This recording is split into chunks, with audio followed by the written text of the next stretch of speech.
Welcome to the next instalment of No Frills Teaching, Success Guaranteed or Your Money Back. This is the second out of 3 parts of Easy O Trot, written by Roald Dahl and illustrated by Quentin Blake. Now today, the higher order reading skill that we're going to be working on is the predictor. So I'm going to stop at a few different points today, and when I say pause, I'd like you to pause the video and predict what is going to happen next. And what do I mean by predict? I'd like you to tell me what you think is going to happen next in the story. And I'd like you to justify that answer. What do I mean by justify? Justify means you need to give a reason why you think that what you've predicted is going to happen. So I'm going to say pause. And when I say pause, pause it and tell somebody in your household what you think is going to happen next in the story. Okay.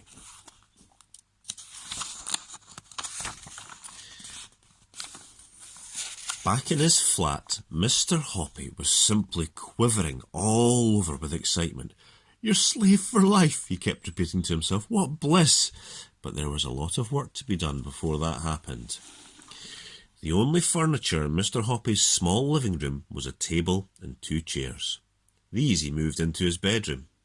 Then he went out and bought a sheet of thick canvas and spread it over the entire living room floor to protect his carpet.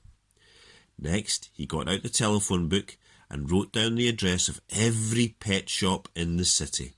There were 14 of them altogether. Pause.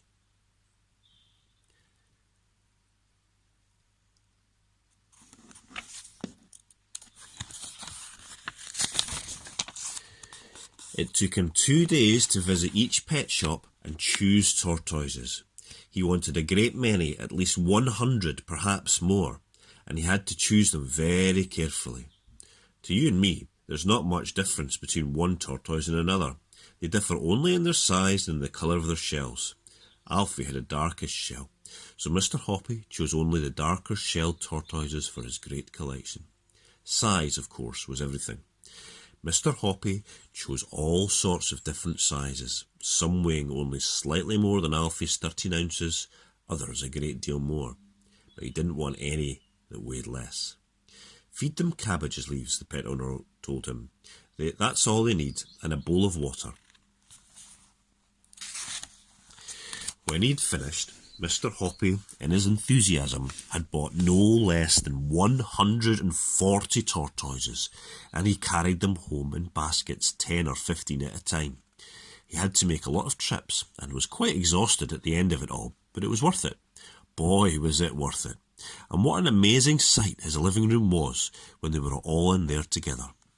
The floor was swarming with tortoises of different sizes, some walking slowly about and exploring, some munching cabbage leaves, others drinking water from a big shallow dish.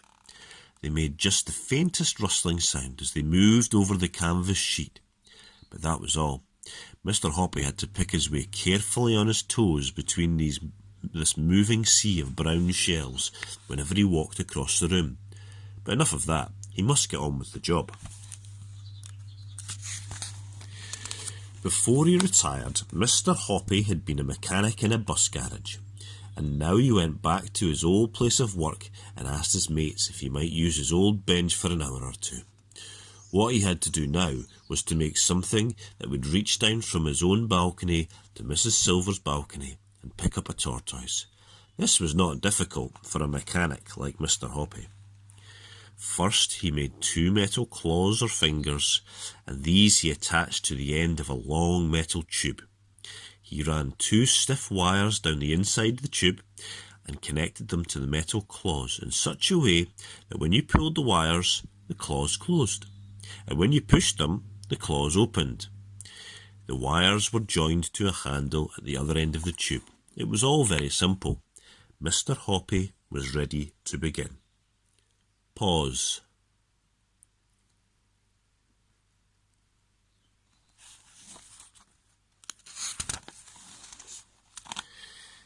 Mrs. Silver had a part-time job. She worked from noon until 5 o'clock every weekday afternoon in a shop that sold newspapers and sweets. That made things a lot easier for Mr. Hoppy. So on that first exciting afternoon, after he'd made sure that Mrs. Silver had gone to work, Mr. Hoppy went out onto his balcony armed with his long metal pole. He called this his tortoise catcher. He leaned over the balcony railings and lowered the pole down onto Mrs. Silver's balcony below. Alfie was basking in the pale sunlight over to one side. "Hello, Alfie," Mr. Hoppy said. "You're about to go for a little ride." He wiggled the tortoise catcher till it was right above Alfie. He pushed the hand lever so that the claws opened wide. Then he lowered the two claws neatly over Alfie's shell and pulled the lever. The claws closed tightly over the shell like two fingers of a hand. He hauled Alfie up onto his own balcony. It was easy. Mr. Hoppy weighed Alfie on his own kitchen scales just to make sure that Mrs. Silver's figure of 13 ounces was correct. It was. Now, holding Alfie in one hand, he picked his way carefully through this huge collection of tortoises to find one that first of all had the same coloured shell as Alfie's, and secondly weighed exactly 2 ounces more. 2 ounces is not much. It's less than a smallish hen's egg weighs. But you see, the important thing in Mr. Hoppy's plan was to make sure that the new tortoise was bigger than Alfie, but only a tiny bit bigger. The difference had to be so small that Mrs. Silver wouldn't notice it. From his vast collection, it was not difficult for Mr. Hoppy to find just the tortoise he wanted. He wanted one that weighed 15 ounces exactly on his kitchen scales, no more and no less. When he'd got it, he put it on the kitchen table beside Alfie, and even he could hardly tell that one was bigger than the other. But it was bigger. It was bigger by 2 ounces. This was tortoise number 2. Mr. Hoppy took tortoise number 2 out onto the balcony and gripped it in the claws of his tortoise catcher. Then he lowered it onto Mrs. Silver's balcony right beside the nice fresh lettuce. Tortoise number 2 had never eaten tender, juicy lettuces before. It had only had thick cabbage leaves. It loved the lettuce and started chomping away at it with great gusto. There followed a rather nervous 2-hour wait for Mrs. Silver to return from work. Would she see any difference between the new tortoise and Alfie? It was going to be a tense moment. Pause.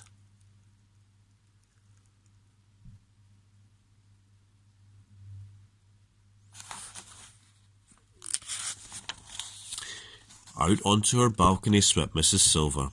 "Alfie, my darling," she cried out. "Mummy's back. Have you missed me?" Mr. Hoppy, peering over his railing, but well hidden between 2 huge potted plants, held his breath. The new tortoise was still chomping away at the lettuce. My, Alfie, you do seem hungry today," Mrs. Silver was saying. "It must be Mr. Hoppy's magic words I've been whispering to you." Mr. Hoppy watched as Mrs. Silver picked the tortoise up and stroked his shell. Then she fished Mr. Hoppy's piece of paper out of her pocket, and holding the tortoise very close to her face, she whispered, reading from the paper, Easy o trot, teg, regip, emok no, easy o trot, warg poo, fup poo, tush poo, gnurps poo, wolb poo, lose poo, eggrog, elzug, futs, plug, tup, no, taff, easy o trot, tup, no, taff, teg no, elbog, doof. Okay, that's the end of the second part of Easy o Trot. I'll do the third part very soon.